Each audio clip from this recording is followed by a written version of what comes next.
Welcome to episode 11 of our OR Talks podcast. Today we'll be discussing the autumn statement and hopefully some new exciting things that are coming out. Here are your hosts, Neil Seeger and Mark Jovanovic.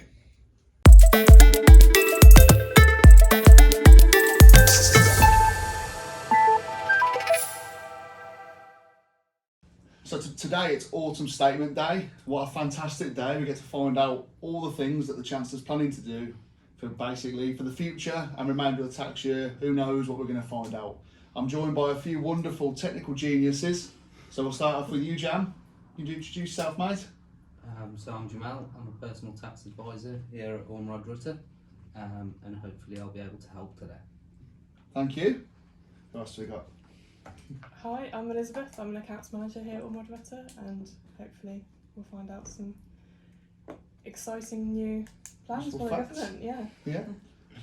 Who's that guy? And here is Normal with Neil. It's Mark. I'm the tax manager here, and we'll have a look and see what tax cuts he might bring in for us. Hello, I'm Dina. I'm a senior manager here at Ormerod Rutter, and again, just here to see what changes are afoot for us all. Amazing.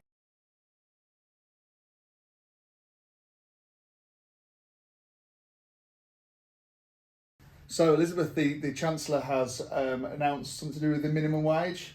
What is it? Good news or bad news? Well, for a change, it's good news. Oh. It's actually increased to £11.44 an hour, and that applies to anyone 21 and above. So basically, people got pay rise. Yeah. What's it? Was it Celebrate. £1.2p increase, something like that? I think it is. So no, that's good news. Thank you. The one thing is it could impact small businesses, because obviously with your employee costs going up with the increase, so you've just got to be very, very careful with your budgeting and stuff like that. But that doesn't mean go and sack your employees. Just don't do that. It's not just budgeting. We've got to keep an eye on the fact that actually people, when they're paying a set of salary or whatever for a set number of hours, actually that the rate might actually dip below that £11.44. Yeah, so you just got to keep an eye on the salaries as well, like based on hours as well, and just ensure you're not falling foul of that new rule. No, amazing. Good point. Cheers, mate. Although it might mean more costs for the business, it is worth bearing in mind that will also mean less profits that you'll get taxed on, so you'll be less tax to pay. Less corporation tax or personal tax, whichever way we're looking at it. Yeah. Good point.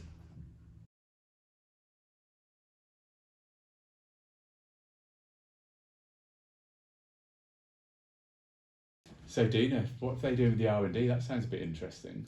Yeah, it does. I was having a conversation recently about how tough the new guidelines actually are, and how businesses have to kind of meet strict guidelines in terms of a claim. But they've just mentioned a simplified scheme, which kind of is the complete opposite of what we've just been told.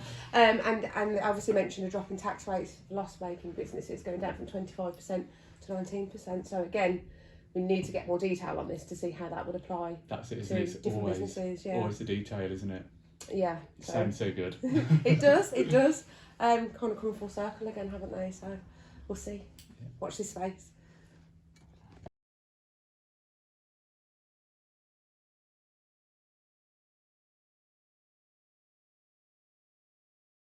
So Mark, they announced something to do with full expensing for new equipment. What does that really mean? So basically, full expensing was brought in, as the Chancellor said, to replace the super deduction. That was a temporary measure where you got 130% relief basically for plant and machinery that was new that you were purchasing. Yeah, okay. When that ended, he changed it to full expensing, which gives you 100% instead of 130. Yeah. Again, it's only on new equipment, and there's certain other restrictions on if it's being leased and things like that. But it was only supposed to be around until 2026. But now what he's saying is, it's got the ending, it's going to be in place for good, permanently. Brilliant. But it is only for new equipment. So capital allowances sound like they're going to stay around. You're not getting rid of things like your annual investment allowance. So it's a case of working out which is better to claim sometimes as well. Because when you come to dispose it, things are different on that as well. So my capital allowance would apply if I bought a used van, for example. Yeah, exactly. But if I bought a brand spanking new van, then full expensing might be the way to go. It's just one of those to look at. It is amazing. good, yeah. Thank you very much. Thank you.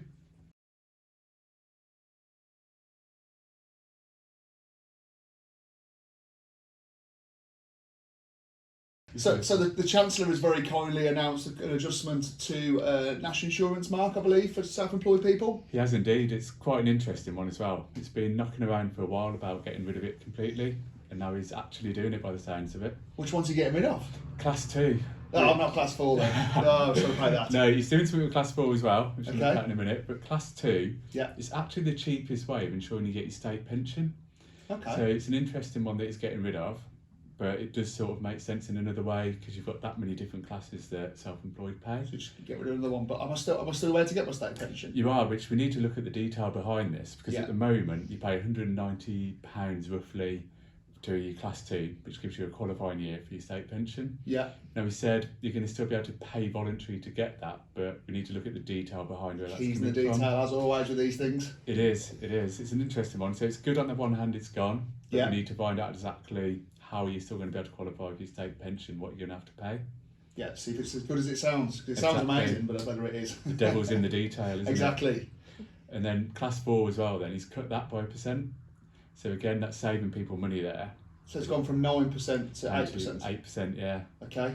So it's an interesting one So again. that's a good one. That one is. in the detail. There's no detail about that one. That has dropped. It's good. But national insurance has been messed about with so much in the last couple of years. It went yeah. up, didn't it, for the health and social levy, and then it's come back down. So we'll have a bit more look into the detail, and then we'll put a blog or something up on the website, and we'll Keep an eye on our blogs and our socials. Yeah. Thank you.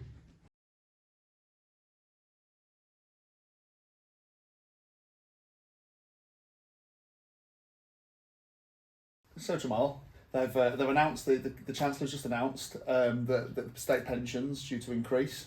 What was it to increase by? Can you remember? Yeah. Were you listening? Because I wasn't. It's going to increase by up to 8%, starting from April next year. Increased by 8%. Yeah. That's a massive 8%. increase. Yeah, it's quite huge. So it'll go to about £220 per week, and that will start eating into people's personal allowance a little bit more. So we've just got to plan a little bit more carefully with the retired individuals that will be receiving that, especially if they've got other sources of income as well. So people are in receipt of their state pension. Obviously, at the moment, I mean, whether he's going to move, at the moment he hasn't announced yet whether he's announced moving the personal allowance or not. But it'll eat majority of it up. So if you've got other sources of income, potentially you're going to pay more tax. Yeah, you will. So if you've got your private pensions, or you're receiving dividends from limited companies, or even if you're continuing to do a little bit of self-employment, yeah, more taxes will be paid on that. Oh. Because more of your income will fall outside of the personal allowance. So we'll wait and see if he moves that or increases it in line with the increases that he's making in April. Amazing. Thank you. You're welcome.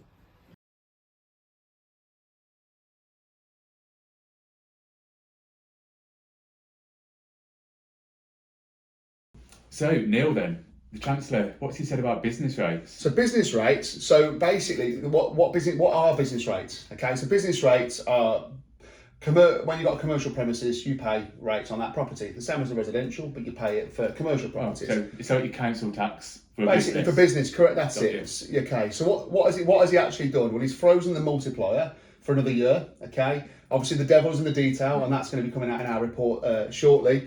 And also for the retail and hospitality and leisure industry, he's left the discount in there for 75%, and he's frozen that in for till 2025. That's quite good. Yeah. So he's extended it really, so it's in there for a little bit longer. Bonus. All right, thanks for joining us, everyone. Hopefully, we've given you some of our quick reaction to the budget. Obviously, there's a lot of things that we need to look through in further detail. And if you want more information, if you go on our website, we've got a little booklet on there that tells you all about the updates that have been announced in today's statement. Next time, we're going to be looking at some of our team and meeting some of them and seeing what they're doing at our Yeah, meet and greet. meet and greet. So thanks for joining us. If there's anything you want us to cover, drop us a WhatsApp on 01905 777 600. Thank you. Cheers.